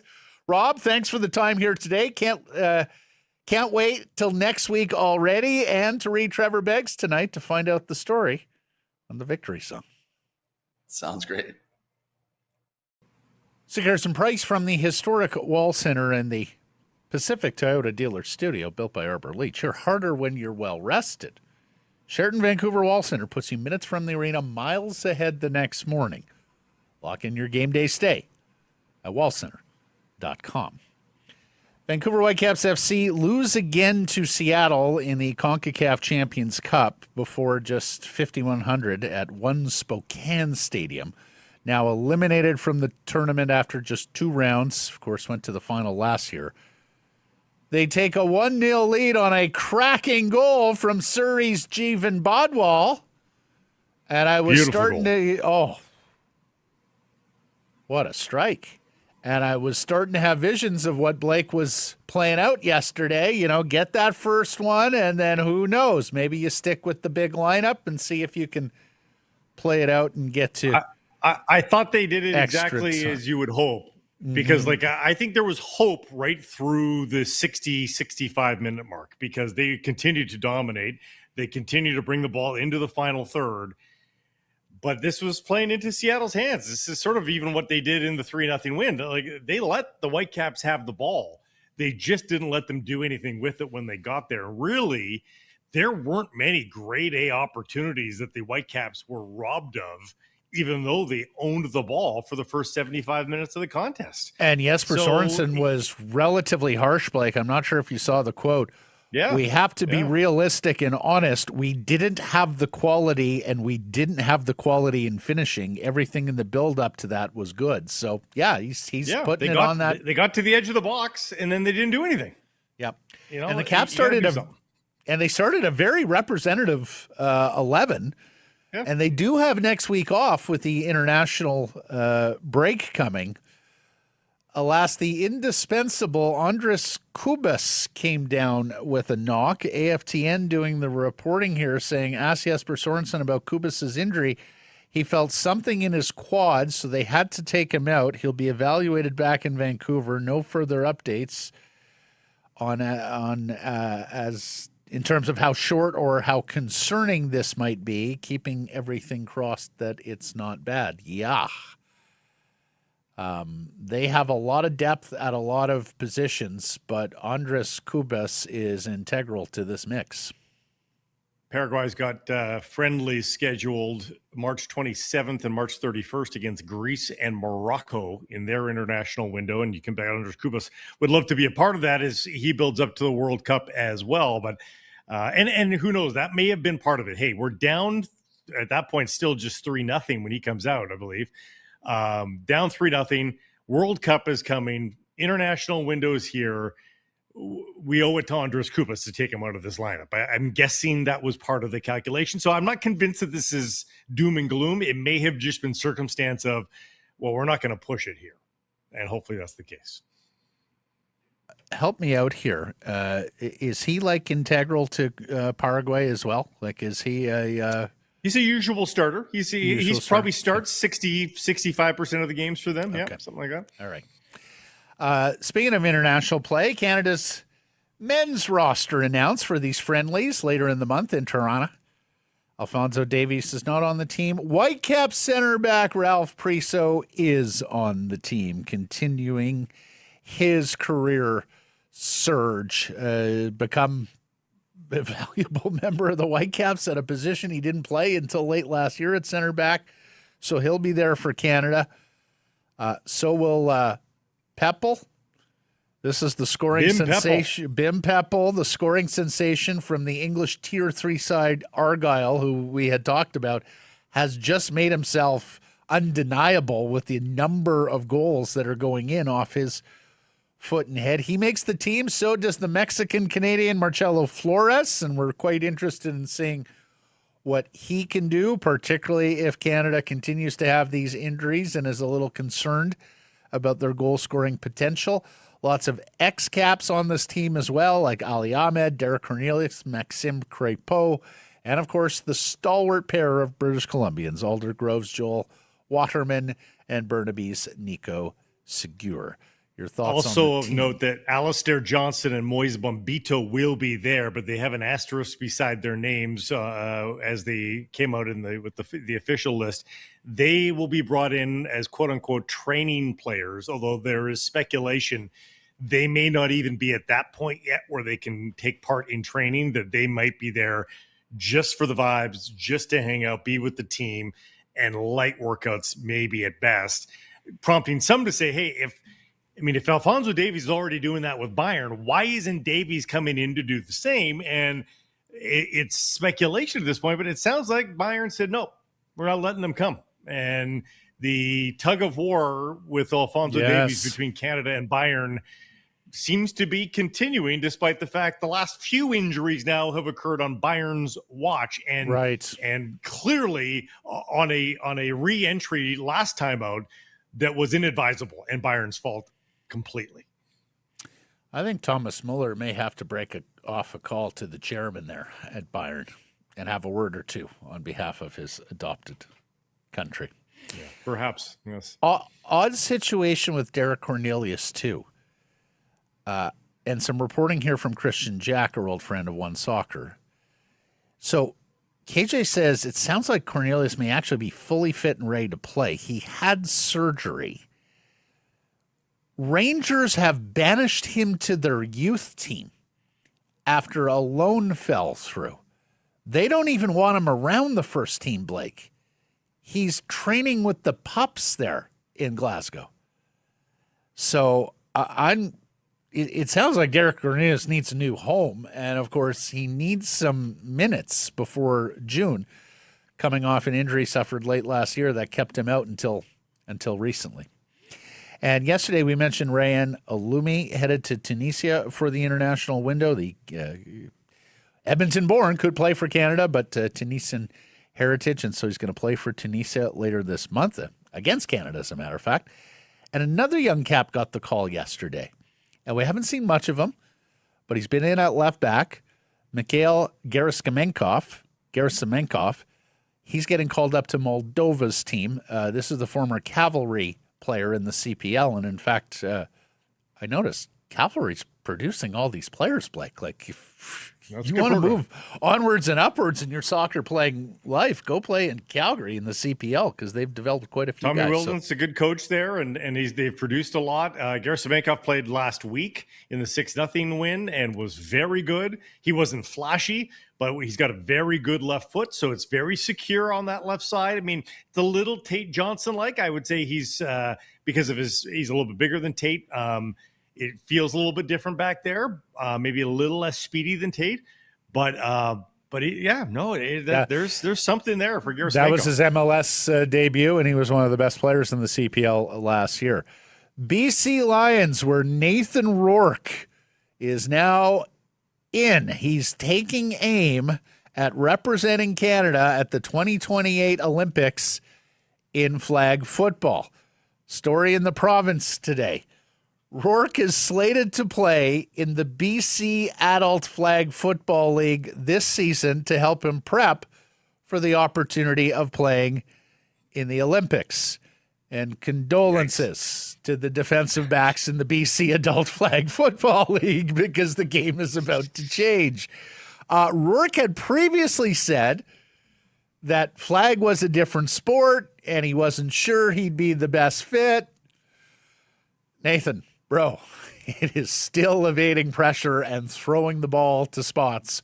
Who better than you amongst the 40 million Canadians that are out there right now? I'm not sure but there's a single one. we've seen these spin-off sports, like the Olympics is 3-on-3 basketball. Well, the people playing 3-on-3, the women in the case of the last Olympic Games, they were off the women's actual basketball team. Like they didn't look at the 3-on-3 and go, it's a different sport, I can't play that. No, like the skills are transferable. Off you go. Yeah. So Nathan, go do it. You'll be doing it well, I'm sure. Yeah, I think Shea could make our 3-on-3 team, Blake. Just saying. I think he'd start for Canada, 3-on-3. Goldeneyes win 5-2 over New York. Now, still 7th place, still 7 points back of a playoff spot, but 10 games remaining in the PWHL schedule. And remember, 3 points for a regulation win. So 7 points isn't quite the gap that it would be in the National Hockey League. Vancouver finally gets a win here in the 4th of this season-long 5-game homestand, which concludes Saturday, 3 p.m. versus Minnesota at the Coliseum. Shout out to Sophie Jacques, Canadian Olympian, who was once again one of the game's 3 stars last night, but also bringing that physical presence. Now, take a look if you're on a visual platform. Whoa! A New York player looks like they're, I'm going to set a pick here, give my forward some room. Sophie Jacques had different intentions, just pancakes her. She's been one of the best Goldeneyes early this season. Thanks to Liz Montreuil of the Goldeneyes for stopping by today. Had a nice chat about the team, the league, the momentum in women's hockey with the PWHL. Small correction, E's and O's, and it pains me to say this, Matt. She goes by Sophie Jacques. Oh, okay. Jacques. Yeah. It's a great gag me situation. Appropriate here. She jacked that girl up. Yes. And more trouble in the Jays rotation one day after announcing Jose Barrios will begin the year on the IL. They've put former Vancouver Canadian Trey Savage on the injured list to start the season as well with a right shoulder impingement. Now, that does not sound encouraging. As we have mentioned before, Trey Savage drafted out of the collegiate ranks a couple of years ago and then didn't pitch professionally for the rest of that summer. So he had the absolute longest offseason available. And then last year, because he was involved all the way up to Game 7 of the World Series, he is coming off the shortest offseason possible. So they're being careful with a young top pitching prospect. And here's what the rotation is going to look like now coming out of spring training. Gosman and Dylan Cease, the big UFA addition. Eric Lauer is now being stretched out to be a starter, as we saw last year in the summer when Lauer gave the Blue Jays some excellent starts when injury struck. Cody Ponce is the Korean League import, and Max Scherzer are going to be needed right out of the gate. And then John Schneider said today the club is still looking to fill the final spot in its pitching staff, on its pitching staff, with a reliever who can throw multiple innings because these starters are going to be limited early in the year. And we should also mention Shane Bieber is going to start on the IL as well with a forearm matter. So Jeff Hoffman, the newcomer Tyler Rogers, who's been one of the best relievers in baseball for the last couple of years, Louis Varland, Brendan Little, Mason Fluharty, Braden Fisher, Tommy Nance are all holdovers. And then the last remaining spot going to go to a long man who can pitch multiple, basically the Eric Lauer role, because Lauer is moving on up to and the rotation. That's the problem. Like if any of those injured starters are available, Bieber, you Savage, anybody, then you move Lauer into the bullpen, and Bob's your uncle, right? It all fits in, but you're just decimated there on the starting rotation. 3 hope bets backing up that starting rotation. Lauer, bit of a hope. We've seen he can do it. Well, Ponce is a hope. Ponce is a hope. I mean, he was great in Korea, and Max but he at his age is a hope. Yeah, no, you're right. You're right. And after attendance records and ratings records, the World Baseball Classic is going to return in 2029 or 2030. And they're allowing now that at some point it could be moved to mid-season when clubs would be less likely to restrict players. I'm not sure if that gets you closer to a best on best? Because I'm just thinking it out, Blake. Like you're on a playoff spot or close to it, middle of the season. Are you more likely to let your best pitchers go off and pitch for their country? I think you're more likely to let them go off and pitch in spring training with restrictions than you are in the middle of the year adding innings to arms who may have to pitch deep into October.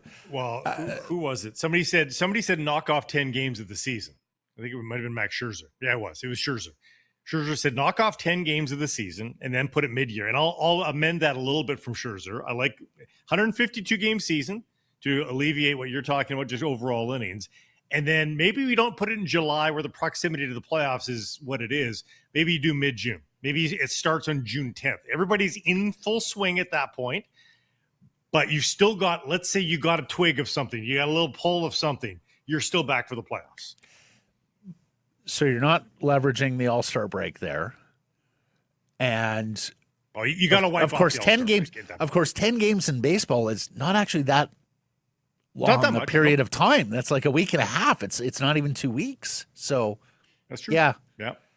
Anyways, it was such a success. They're thinking about how to make it better, and I do support that because I mean, I don't know that there is there's not a perfect solution here. I don't know that there is. Unlike hockey's version, this is way more difficult because of wear and tear on arms. For sure it is.